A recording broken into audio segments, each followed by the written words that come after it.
Hey, everybody.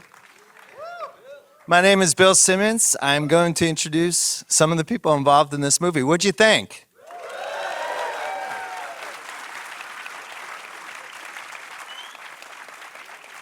All right, let's bring out, how about Odessa, Azion?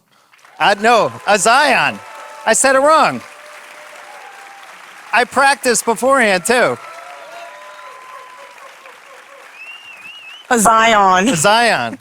I knew that. And You knew it. I know you knew. I choked. I know. It's like the Knicks and the Pacers series. Oh, wait. Exactly. Chalamet here. Gwyneth Paltrow.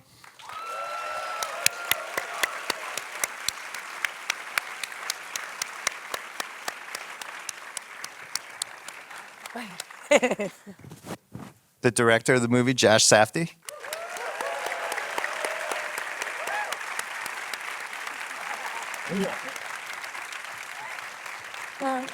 And then Timothée Chalamet.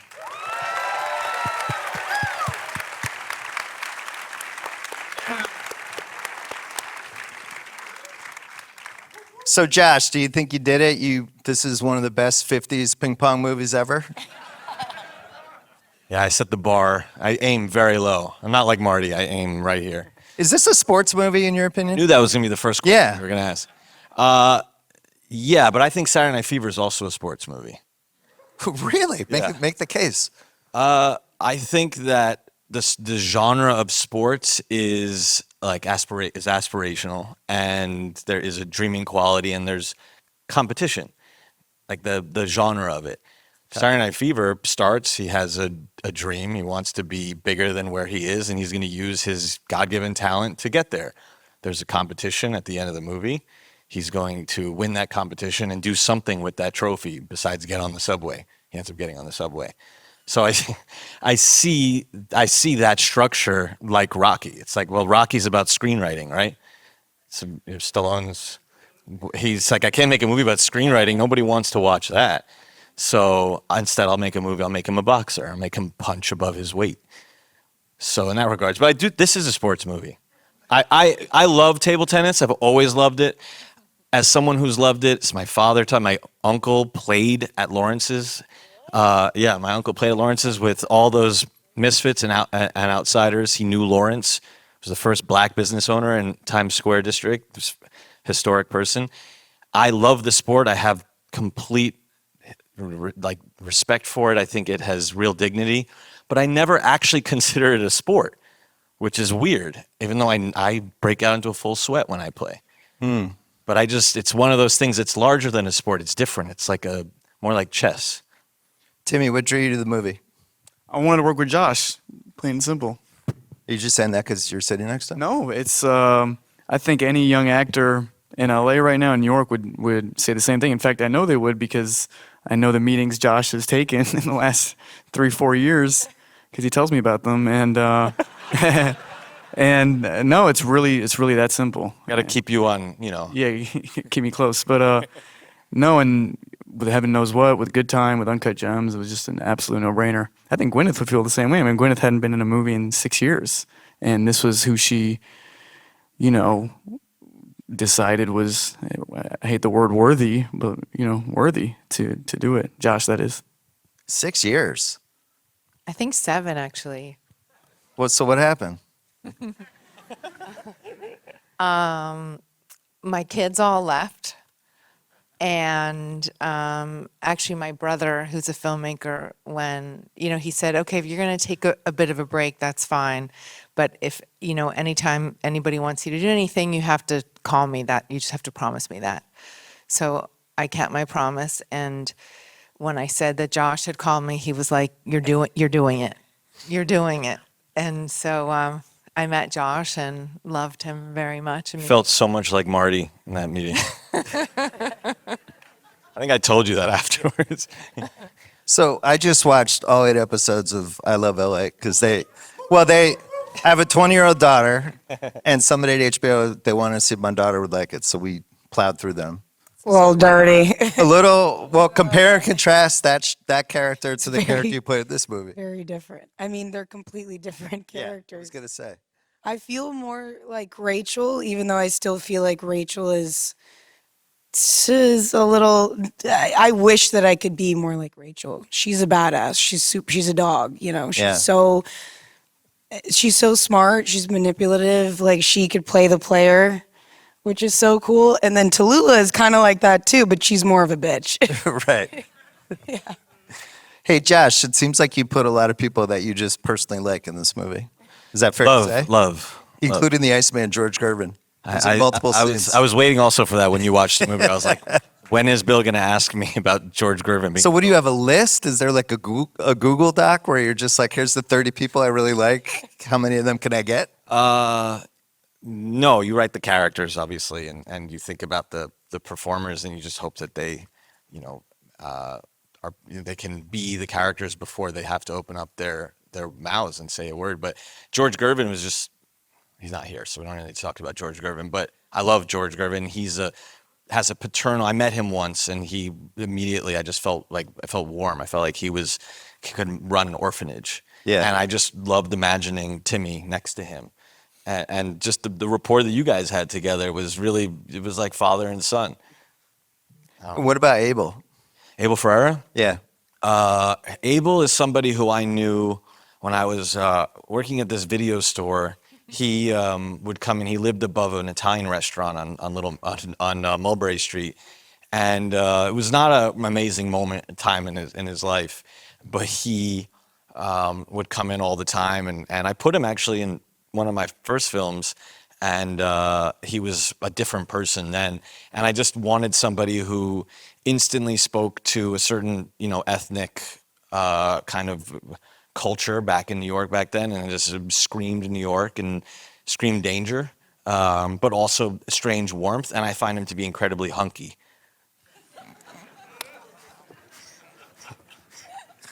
Had you been in a movie like this before with it's hard to describe a Safdie movie without using the word, you feel uneasy during these points. There's something about the way it moves where about at the hour mark, you're just like, I'm super tense. I need to start smoking even though I don't smoke. Like that. Had you been in a movie like this? No, not with this kind of creative momentum. And not only that, but I'd been in films that have taken place in New York, but not what feels like the underbelly of New York or even the grit of New York in some way. So even when I went to Josh's production office on 28th Street or whatever, as I was finishing A Complete Unknown, which felt like a different New York, and then even as I was arriving to Josh's office, not that it's representative of anything that's less than professional and nice, but I felt like I was walking into this Safdie-esque world, And I've said it, to be sort of confirmed by Josh in some way is for him to say, okay, you haven't become polished enough that you don't fit into my worldview anymore. And that's not something he would say decisively. He wouldn't let you know that. But to me, that's what felt so good. And it felt like the whole experience working with Josh and the years of training and the whole thing was a push outside my comfort zone that, in the most cliched explaining of it, is a full faith exercise, a full trust exercise with the director. But it really is that. And it's like, okay, I feel like I'm getting pushed here. Even like with the glasses you see in the movie. Yeah, you got to explain that. Yeah, so Josh wanted my eyes beadier, which is funny because you go to a doctor in New York that does all the glasses for movies, so he's just used to people coming in and directors wanting their eyes bigger, like buggier is what they say. And he was stunned. He's like, no one's ever said they want them beadier and smaller. And that's an easy example to show, outside your comfort zone. We put positive 6.5 contact lenses in the eyes, and then you put the negative 6.5 glasses on top so that you can actually get the sense that you can feel a life of impairment. So, but it makes you genuinely impaired. Oh, yeah. Timmy, I remember the first time you texted me, you said, I am dizzy. I'm so dizzy right now. Were there like after effects? Like what would happen at night? Over time it got better. The first time there was, the truth is the first time was a scene we shot with Kevin O'Leary. I got an eye infection. And so that's a good example of like wanting to get pushed by your director, but then equally it was great in the morning to be like, all right, I have evidence. They're like, I can't do this scary like every day. But then we found a You got an eye infection? Yeah, I got a nasty eye infection. You had to take a break from the contact lens. But never have I felt so good to get an eye infection and go, okay, I can say to him, I've pushed it this far. But I don't know, we got sidetracked I think you said something so that anyone can relate to is my eyes are really important to me.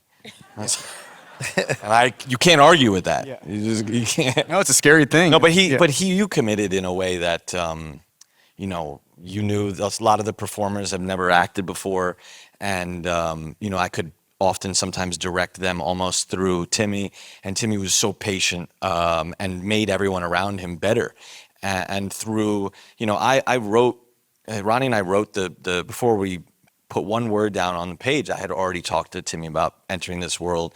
And because I saw in him, I met him just before Call Me by Your Name came out. I saw in him this kid who was trying to basically take his fate hostage with a dream. He had a dream. He had this idea of the supreme version of himself, and he was going to see it through. And it was just he was a superstar. And I think lots of people. George Gervin's a superstar. I think. The guy who plays Lloyd, he's a superstar who works in the shoe store. I got superstars next to me here, like beyond. I mean, Kay Stone is an actual superstar in basically in hiding. What happens when you give away a dream? And I have Bonnie and Clydestein together. But going back to Timmy for a second, there was a energy to him that I hadn't seen you put on screen yet. And that was very exciting to me because I got to work with someone who is such a master. I can say this in front of your fellow thespians. You're master. You do this thing. I started to refer to as larger than life realism. So it's like you're doing these. You're kind of doing.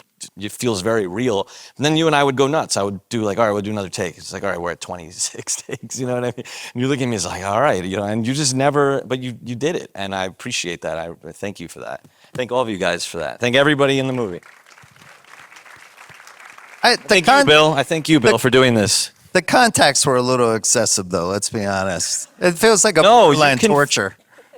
I put it this way. Every time I see them on screen, I see Marty. And Yeah. I see, again, a life of impairment, his pockmarking. He is a very confident misfit, but he's Right. a misfit. And he's not what was happening 40 blocks south in Greenwich Village with the beats and the artists. With these guys, if the artists were outsiders, I don't even know what the guys at Lawrence's were. And that was, but they were so confident and they had such a big dream. And when you see someone with such confidence and you're so wide-eyed, yet literally the eyes are tiny and pinned, there's just an interesting, the chemistry and that you're feeling, the alchemy between those two things is fascinating to me. Did you ever emotional. Did you ever throw yourself into a role like that where you actually had to change something dramatic? Me? Yeah. I'm trying to think. I mean, I feel like when I approach anything, in my mind, it's like a dramatic transformation. Right. You know what I mean? Like, and coming back to do something like this, it felt so exciting and like such a big honor. And I was so thrilled that Josh asked me to do it. And Begged you. no, really. And I threw myself in. I felt like I was nervous because I hadn't done it in such a long time. And I was like, is this going to be sort of like riding a bike? And am I going to remember how to do this and get in touch with myself in that way? And So like the first day of shooting, you were I was really nervous. Oh yeah, you were nervous. Yeah, It was really sweet. And I was really nervous.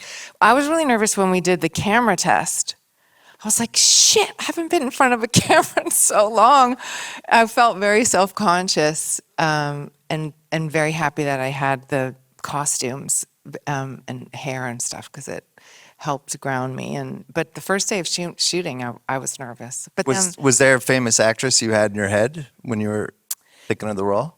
I was sort of just thinking of those women of the 40s and there's so many amazing ones, and I sort of thought there was sort of a Grace Kelly thing about her, but if who had also quit her acting career to get married and also kind of broke in a way, so like Kay had, and had tragedy, so I was sort of had her in the corner of my mind somewhere.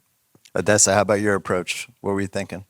Oh my God. I don't know. I was just excited to be there and be a part of it. Yeah, that must have been a great call. I mean, it was crazy. It was the best. I was filming a movie in Budapest when I got like a tape for it. So I had to do it just every second that I got, but we were shooting nights.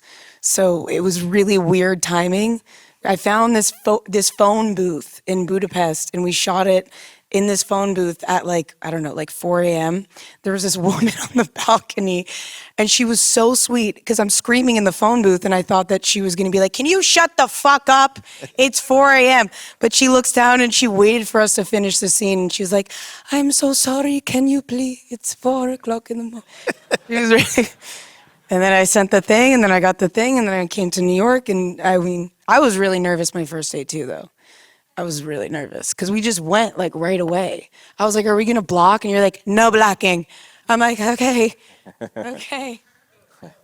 I think it's liberating for actors, but then I'm hearing now everyone was super nervous and I rethink these things, but I think the energy's there. But it is liberating too. And like, the day when we were rehearsing the play and it was like very free form and it was kind of nice because I started in the theater and it was nice to have my first day, like back on stage and not with the camera so close. And it was like a nice way back in, but there wasn't a lot of stand here and do that. It was kind of just like, and David Mamet was playing the director and it was very cool. Blink and you missed that, but yeah, well, what was great is we were like, all right, let's, I've never done anything on the stage before. So you and Fred and we're walking through the scene. And by the way, there's a lot of that play is written. So if anyone's interested in the day this, They're not. No, let the sun go down. So there's a devastating review too. The review is rough. You guys should read it sometime. But like, oh, let's go through the blocking. And I had never blocked a stage play before. And I'm looking around, I'm starting to do it. And I'm like, what do I do? I got David Mamet here. So I just said, David, you're the director. Show me how you would block this. And it was amazing. He was like, you go down here and you come over here. Angles, boom, fuck you, fuck you, fuck you, blah, blah, blah, blah, blah. Bullshit, bullshit, bullshit. It was unbelievable. It was a masterclass. I feel like I can direct a play now. But it was you guys were, but you were so special. What was so nice about watching you come back is the vulnerability that you felt you brought to the character, and you play her with such a sadness, like an electric sadness of a woman, of what happens when you put a dream aside. You wake up from a dream. Let's divorce the two terms of dream, the concept of a dream, and then whatever Freudian dreaming. But if you wake up from a dream, you try to go back and chase that. It's not the same dream. It's a nightmare. And I think that's what's happened here with Kay, and she sees this young man and she's inspired by him and his energy and his enthusiasm and his drive. But it's not the same when you go and try to, when you try to chase that thing the second time around. It kind of plays out like some bad remix. Timmy, I know you care a little bit about the actors that came way before you. What 70s or 80s actor would have been in this movie? Oh, great question. I mean, Because I have somebody in my head, but I want Pacino? the answer. no. He was in the running. Yeah. No, I would say, maybe Al Pacino first and foremost. Just, I like what Josh said earlier. He said, like bigger than life realism or something. Pacino always had that quality in his films, and all his films, but especially his early ones. But Risky Business, Right. was that on your list or no? No, I thought Hoffman. Okay. Well, because there's Felt a slight like a graduate. 1975, 76 kind of Hoffman kind of part, right? Like just like frenetic but kind of. But I do see what he's saying. He's The other- offended. He's offended. I'm not offended. I'm not Hoffman won offended. multiple Oscars. And no, I just, I never had that thought. So I don't know if I should just. Can you I spoil the I ping can see- pong illusion? How much was CGI and how much was real? I would say 80% was real. Or 80? Or let's say let's say 60. Do you guys 80. believe that? 80%? Put it this way, he could play all those points, and he had to learn how to play all those points with Koto. But doing them exactly, we had to do versions of it where we had no ball and versions where we had a ball for the sake of, How do you play ping pong without a ball? that's harder than playing with a ball. It's more interesting than what you see with the ball. As far as, it's like a choreographed dance to a T. Did you see any of this? It's really, Nope. really hard. Would have loved to. Because some of the backhand stuff was pretty impressive, and I couldn't tell if you were actually doing that. Well, no, it was years of lessons with a fantastic coaching duo, Diego and Wei. They're kind of the go-to Hollywood ping pong people. Go to Hollywood. They did ping Forrest pong Gump coach. because They did Forrest Gump. Oh my God, that's They crazy. did Balls of Fury. Yeah. And They're the real. guy, the guy you played was an actual like famous champion. Yeah, Kodo is an amazing table tennis player. Many people, Timo Ball's in this film that didn't get a reaction from this crowd, but like Timo Ball's the greatest, probably one of the greatest. Guys, living- come on. Anyway, But Timo Balls. I'm like, he'll get tagged in that moment and then he'll be happy. But Oh, Timo's great. Yeah. no, but What's great about Koto is he doesn't say one word of dialogue. what? I mean, he says one word actually. He says that he wants to serve in the finals. But think about when's the last time you watched a movie where a character doesn't have dialogue, and he's so moving, and the two of you together, where you really feel at the end the shared respect of dreaming big. You really do, and you had such an interesting relationship. He didn't speak English, and you communicated through Andy, a translator, but you had so much training you guys had to go through. we did tons of rehearsal. Yeah, Tons of.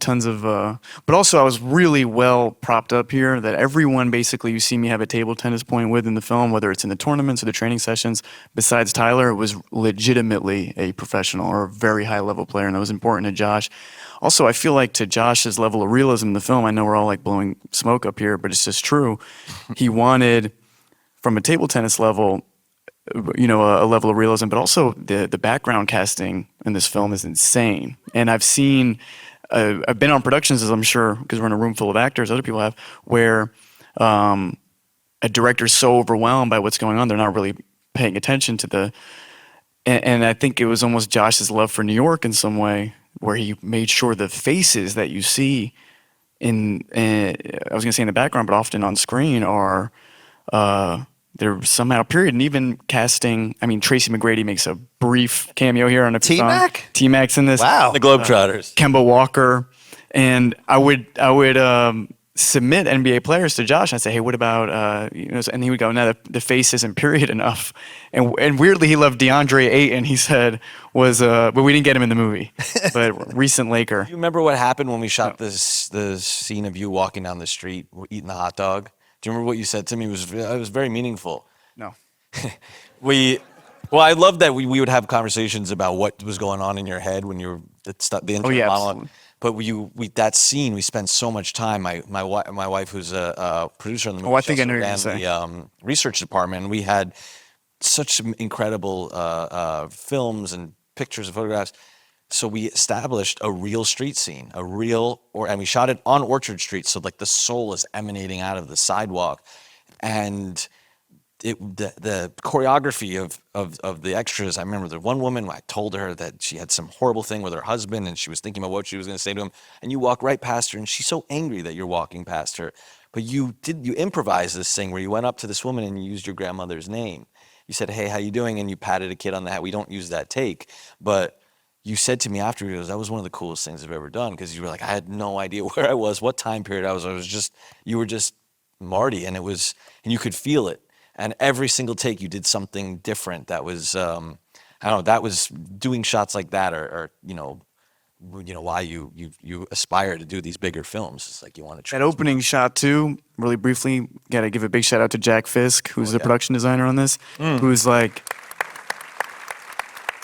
really unbelievable to see New York in that detail in the beginning of the movie. And he's an established legend. He's done There Will Be Blood and, enormously well-designed and successful movies. But to get someone on a film like this, because I still feel like we're Marty, like we're the underdog. I don't know why, because we are. Because we are, yeah. And so to have Jack Fisk, to have Gwyneth, it was like, okay, we have really bona fide legends, that are helping.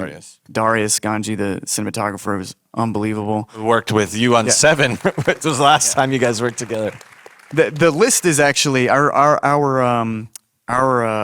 Ian was Ian Kincaid. Was he Kay Giorgio, Miyako Bellissimo. Yeah, but Ian, was he the Was he?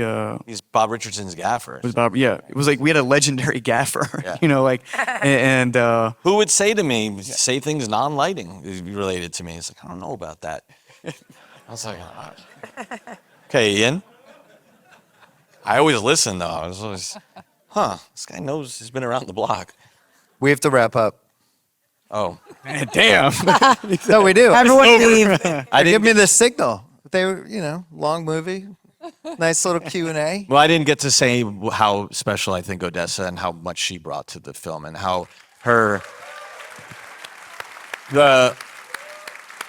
Rachel's belief, this movie is a lot about family and belief and those who believe in you and how dreams can change you. And her dream is just like Marty. She does not want to be on the predetermined path. She wants a life where every day is new and every day is different, and they're meant for each other, whatever that means. When that makeup is revealed and the way you prepared, her script was one of the most interesting objects on set, and we had a great set decorator. It just was filled, not one piece of white anywhere on the page, and I was just a pleasure. Dirtier the better. Pleasure to come to work with her every day as well. So I'm just so lucky to have so many great people surrounding me in every corner here. And you, Josh. We don't need to. Come on. He did the thing.